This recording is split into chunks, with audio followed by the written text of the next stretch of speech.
Bismillahirrahmanirrahim. Assalamualaikum warahmatullahi wabarakatuh. Halo semuanya, kembali lagi dengan saya Yandri Utama. Saya adalah mahasiswa Prodi Manajemen Informatika Politeknik Negeri Lampung.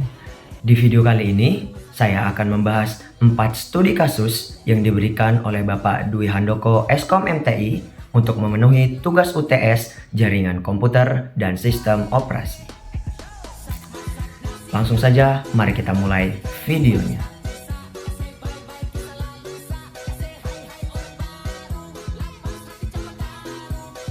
Hai semuanya, saya Ian. Di sini saya akan membantu Yandri untuk sama-sama mencoba menjelaskan materi pada hari ini.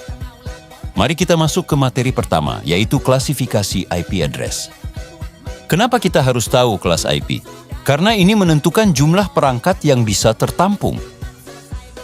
IP address kelas A dirancang khusus untuk jaringan berskala raksasa, seperti korporasi global, ISP nasional, dan infrastruktur negara, karena mampu menampung kapasitas masif hingga 16,7 juta host per perangkat dalam satu jaringan. Secara struktur, IP ini menggunakan 1 oktet pertama sebagai network ID dan 3 oktet sisanya sebagai host ID. IP address kelas B dirancang untuk jaringan berskala menengah hingga besar, seperti perusahaan regional, kampus universitas, rumah sakit, dan pemerintah daerah, dengan kapasitas menampung hingga 65.534 host per perangkat dalam satu jaringan, sehingga sangat ideal untuk kebutuhan subnetting korporat. Secara struktur, IP ini menggunakan 2 oktet pertama sebagai network ID, dan 2 oktet sisanya sebagai host ID. IP address kelas C dirancang khusus untuk jaringan berskala kecil, seperti bisnis UMKM, jaringan rumahan, dan LAN lokal. Karena skalanya yang kecil, IP ini hanya mampu menampung maksimal 254 host per perangkat dalam satu jaringan.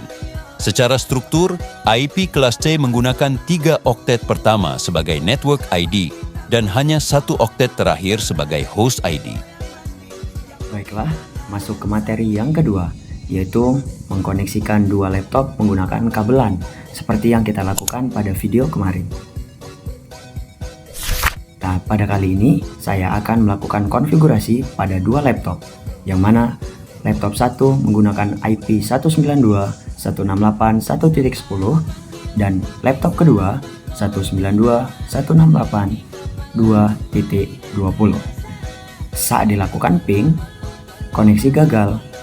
Mengapa koneksi bisa gagal dan bagaimana cara memperbaikinya? Mari kita bedah.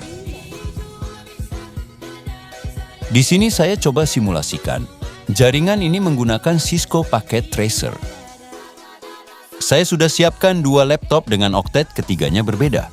Di saat kita melakukan ping ke laptop manapun, hasilnya koneksi gagal atau request timed out.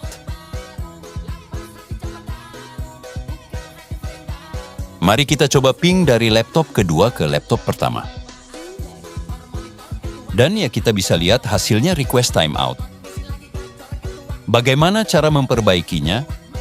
Caranya mudah, yaitu membuat oktet ketiga daripada IP laptop kedua sama dengan IP oktet ketiga daripada laptop 1.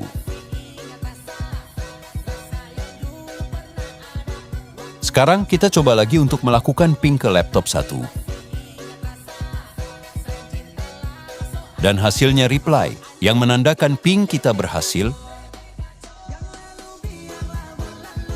Jika kita lakukan ping dari laptop 1 ke laptop kedua, maka hasilnya juga akan reply. Itulah dia penyelesaian daripada soal nomor 2. Kita lanjut ke soal berikutnya. Soal berikutnya adalah memilih topologi jaringan.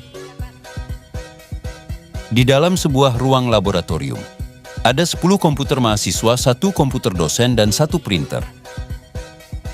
Muncul pertanyaan topologi apa yang paling cocok untuk laboratorium ini? Jawabannya adalah topologi star. Topologi star dipilih karena memiliki karakteristik yang sangat sesuai dengan kebutuhan laboratorium, terutama dalam hal kemudahan perbaikan. Jika salah satu kabel atau komputer mahasiswa rusak, hanya komputer tersebut yang akan terputus dari jaringan.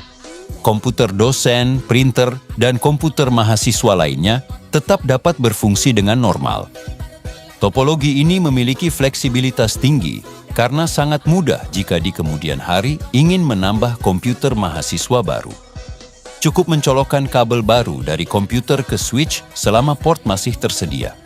Inilah perangkat keras yang harus kita siapkan untuk membangun topologi tersebut. Saya tambah router, karena jika laboratorium ini nantinya membutuhkan koneksi ke internet atau ingin dipisahkan subnetnya dengan ruangan yang lain. Kita masuk ke yang terakhir, yaitu membuat simulasi sederhana di Cisco Packet Tracer. Untuk jaringan lokal skala kecil seperti ini, penggunaan IP address kelas C privat adalah pilihan yang paling tepat dan umum digunakan. Berikut adalah alokasi untuk setiap PC. Setelah semua PC kita sambungkan, saatnya melakukan konfigurasi. Pilih opsi pengaturan IP secara statik atau manual. Jangan DHCP, karena tidak ada server DHCP di simulasi ini. Masukkan IP address sesuai dengan tabel di samping. Lakukan konfigurasi ke laptop yang lain juga. Sekarang kita akan cek apakah koneksinya berhasil. Caranya dengan masuk ke command prompt. Di sini saya coba ping dari laptop 4 ke laptop 1. Dan hasilnya adalah reply yang menandakan koneksi berhasil. Di sini saya coba juga dengan icon amplop dari laptop 1 ke laptop 4. Hasilnya pun successful. Itulah dia penyelesaian tugas UTS jaringan komputer dan sistem operasi dari saya. Dimulai dari pemahaman IP hingga simulasi jaringan sederhana.